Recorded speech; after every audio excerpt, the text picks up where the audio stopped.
können wir ein bisschen eingehen auf Ihre Fragen und Kommentare. Wie war es denn möglich, dass die Frauen, ohne irgendwelche politische oder militärische Macht zu haben, einen Krieg beenden konnten, dass keine UNO, keine Blue Berets, also keine Blauhelmtruppen und keine Goodwill Mission von anderen Regierungen erreichen konnten? Okay, good evening. Thank you all for coming. Thank you very much for the turnout and thank you for the applause. I truly appreciate it. The UN cannot bring peace to any country without the community's input.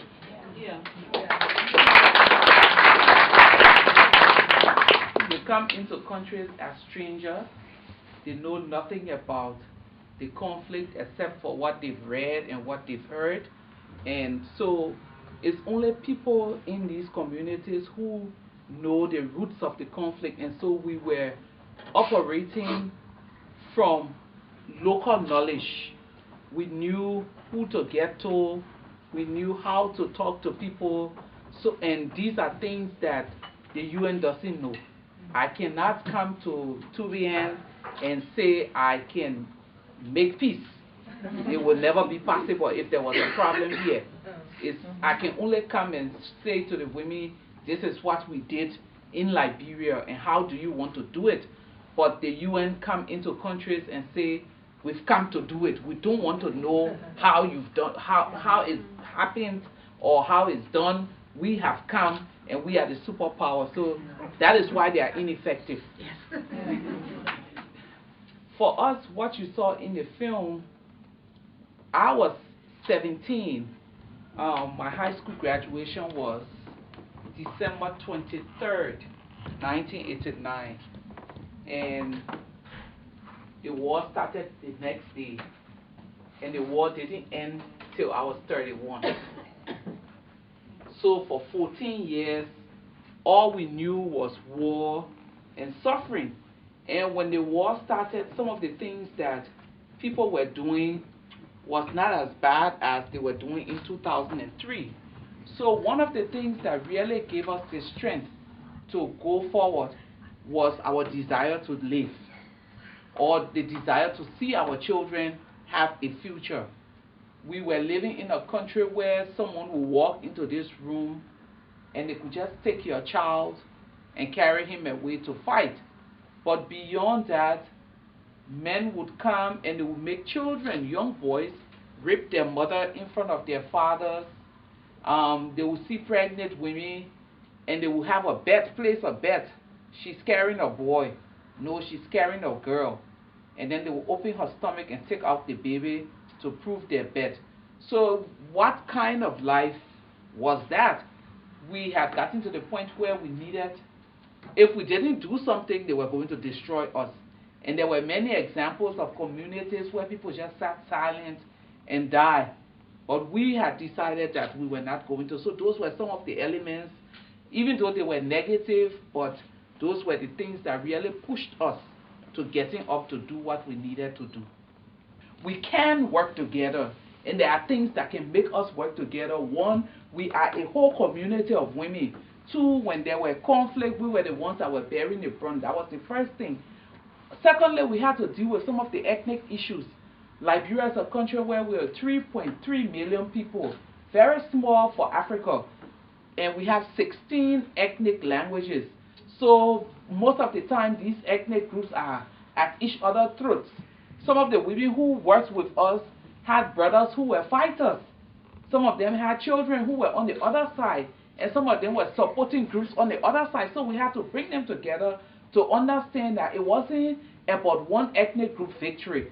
It was the victory of the women as a whole. So we did a lot of those kind of communication. Finally, we used simple messages, especially with the religious divide between the Christian and the Muslim. We had to talk about, can the bullet pick and choose? If someone entered this room and started shooting, they would not shoot, and the bullet would not say, I'm going to pick only the men from the women. So those were some of the messages that we were putting forth so that they could understand. So those were some of the things, the positive things that we used. Beyond that, most of us had been displaced from our homes. 3.3 million people. By the time the war ended, 250,000 people had died. 1 million was internally displaced. 300,000 was refugee outside of Liberia. So you have a whole country that was turned upside down. There is not a single family in Liberia that can tell you I didn't lose a relative as a result of the war. Everyone was affected some way or the other. And I would like to know what were the hierarchies of the churches and the Muslim thinking. Aren't they afraid of the power of women? Because we are dealing with religions that put women down. So how did you deal with this problem? Well, when we started, we went to, obviously, sorry men, we have to massage the egos of the men. So we went to the bishops and the imams and said to them, this is what we want to do, and we came to solicit your blessing. Some of them were like, okay, you have our blessing. For the Christian churches, it wasn't difficult. For the monks, it was extremely difficult. Well, let me take my word back. For the Christian churches, the Archbishop of the Catholic Church was the head of the Christian Council of Liberia. So by the time he endorsed us, and he was very powerful, every church had to. But with the Muslim, there was a serious conflict. Because most of the imams, as a matter of fact, the police woman you see in the film was for a long time could not go to pray because she was dubbed a prostitute by some of the imams, that she was trying to bring the Muslim women out to be street women and to do things. But there was this one imam who wasn't in the hierarchy of any of the Muslim sect, but who told us that I'm going to accompany you all on this journey. I remember there was one time we had a prayer vigil, and all of the bishops and the pastors came and went home. That imam, and it was out in the open air, stayed with us from 6 in the evening till 6 a.m. in the morning.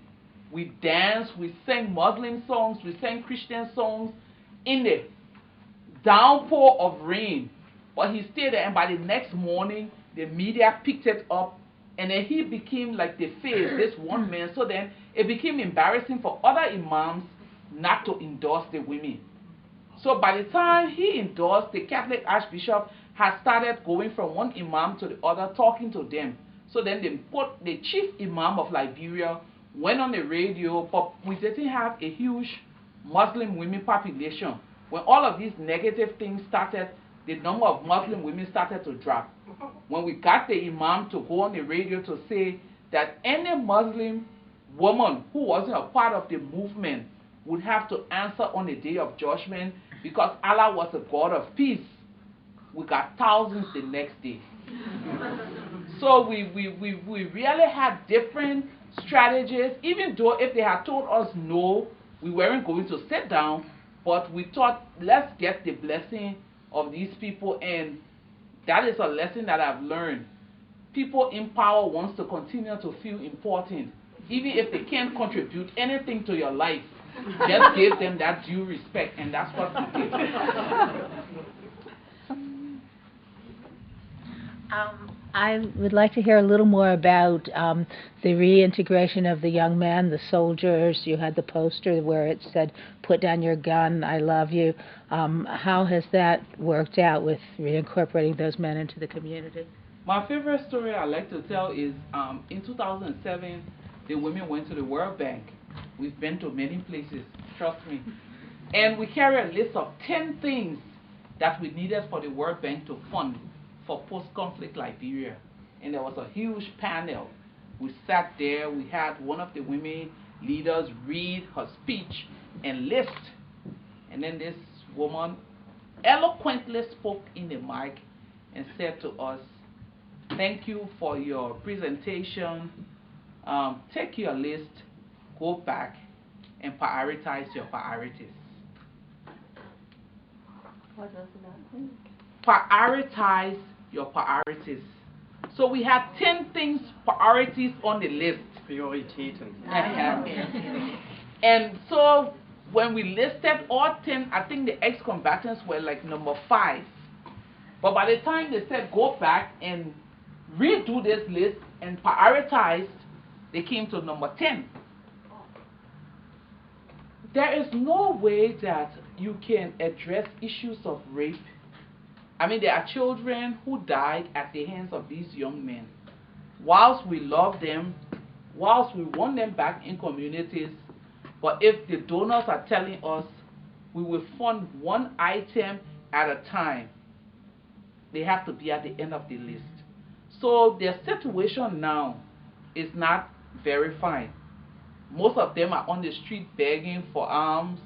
You find them living in unfinished buildings. Some of them have done quite well. There is a group that I worked with previously, and a few months ago we had a research project that we needed an ex-combatant group to do. And I was out, my office gave it to this group, so I went into Liberia to check their office out.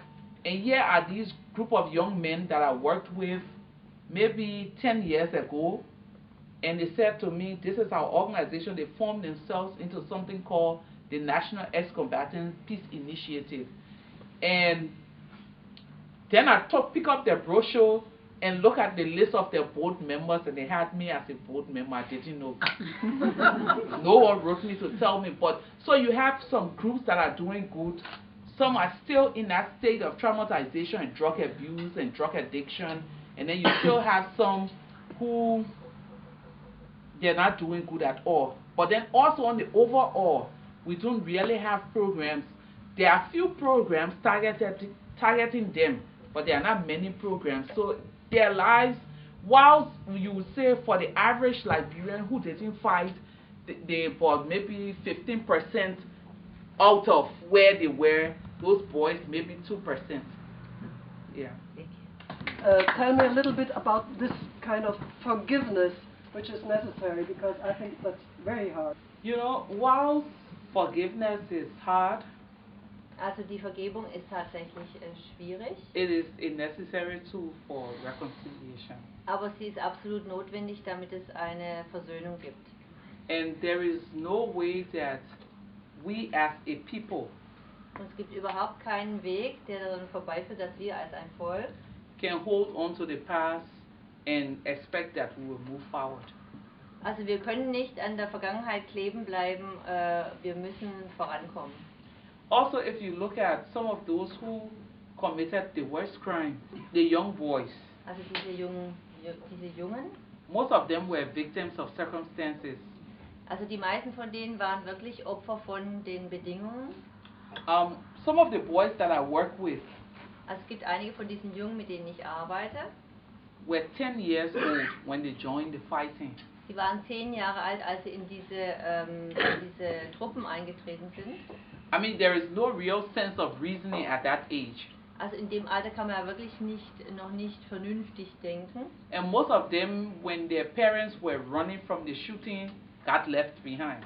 Und oft waren es eben Kinder, die zurückgeblieben sind, als ihre Eltern geflohen sind. So as they stayed in those communities, when the fighters came, they had to become porters, carrying things for them, and later on graduated to fighters as a means of survival. Das heißt, sie wurden also in diese kämpfenden Gruppen da integriert. Am Anfang waren das einfache Dinge, die haben irgendwelche Sachen getragen, aber später wurden sie dann praktisch zu Kämpfern ausgebildet.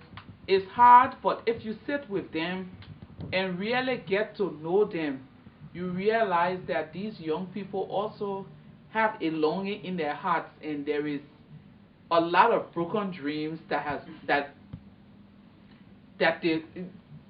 their whole future is destroyed because of where they found themselves. Ja, aber wenn man mit diesen Jungen sich auch zusammensetzt und mit ihnen anfängt zu reden, dann merkt man auch, dass es also Jungen sind, deren Träume auch zerbrochen sind. Und our communities are so interconnected that it's difficult not to forgive. Und unsere Gemeinschaften sind so untereinander vernetzt, dass es auch sehr schwierig ist, not to forgive. Es sehr schwierig ist, nicht zu vergeben. I will tell you one story and I'll stop there. Eine einzige Geschichte und dann. And then everyone in this room can decide what to do, but these are the complexities of post-war Liberia. Und dann können wir ja gucken, was hier Sie als Zuschauer sagen würden, wie das also jetzt angestellt werden müsste. Aber das sind einfach ist die Komplexheit von dem Nachkriegs-Liberia. We went to a village to work, and this woman came to me and some of the women and said, I have a problem. Also wir waren in einem Dorf und dann kam eine Frau zu mir und sagte, ich habe ein Problem. My daughter is a refugee in Ghana. Meine Tochter ist Flüchtling in Ghana. And she has gotten married. Und sie hat sich verheiratet. And have 2 children. Und hat 2 Kinder. Before I got in touch with her. Bevor also ich jetzt mit ihr in Kontakt getreten So bin. for 5 years she hadn't heard from her daughter. Und 5 Jahre lang hat sie also keine Nachricht von ihrer Tochter gehabt. So the daughter has written to her and said, my husband and my 2 children, we are coming home. Und dann hat sie also einen Brief geschrieben an ihre Mutter, hat gesagt, mein Mann und meine 2 Kinder, wir kommen jetzt alle zusammen nach Hause. So this daughter got married as a refugee, so her mother and her family were not there. Also sie hat eben damals geheiratet, als sie Flüchtling war und ihre Eltern waren nicht zugegen, als sie geheiratet hat. The daughter sent pictures of her family. Die Tochter hat also Fotos geschickt von ihrer Familie. And the man on the photo, the mother identified as the killer of the daughter's brother. Und auf diesem Foto wurde dann klar der Mutter, dass dieser Mann praktisch den Bruder umgebracht hat von dieser Tochter. She had only 2 children, so this man killed her son. Die Mutter hatte nur 2 Kinder, so hat also dieser Mann ihren Sohn umgebracht. And after the war ended, went to the refugee camp. Und nach dem Krieg ist er auch ins Flüchtlingslager gegangen. Met her daughter, married, but they were coming home, and this woman said to us, what do I do? Und dann hat also eben diese Tochter geheiratet, sie kam nur nach Hause und jetzt sagte diese Frau, was soll ich jetzt tun? I ran away from her. Ich bin davon gelaufen. Because till today, I can't answer that question. Bis heute habe ich noch keine Antwort darauf. So these are some of the complex issues of forgiveness and reconciliation that we have to confront daily. Das sind also einige dieser komplexen Probleme von Vergebung und Versöhnung, die wir heute in Liberia weiterhin konfrontieren. Well, there are countries in Africa that they've asked us, can you come and share your experience? We've made ourselves available. But one country that has taken it to another level is the women of Zimbabwe. They've come together and they are really, really fighting, even though their fight is more brutal than ours. Because most of them have been put in prison, they're drugged, they're raped, they're abused, but they still keep on the fight. Yes, the women of Zimbabwe. Denn viele von diesen Frauen sind im Gefängnis gelandet, die waren vergewaltigt, sie haben alle mögliche Gewalt erfahren, aber sie wollen weiterhin kämpfen. I don't know if you heard of Guinea-Conakry. Ich weiß nicht, ob Sie auf Guinea-Conakry gehört haben. They just had a problem where the military leader decided to run for elections. Da haben sie gerade das Problem, dass einer der Militärführer sich zu Wahlen aufstellen will. People got in the streets with the women. Die Frauen sind auf die Straße gegangen zu demonstrieren. And what the military did, Und das Militär, every woman they grabbed as they were running, they were shooting in the crowd. die haben also alle die Frauen, als sie dann auf der Straße gerannt sind, haben sie einfach So, reingeschossen. As these women were running, they were grabbing them, bringing them down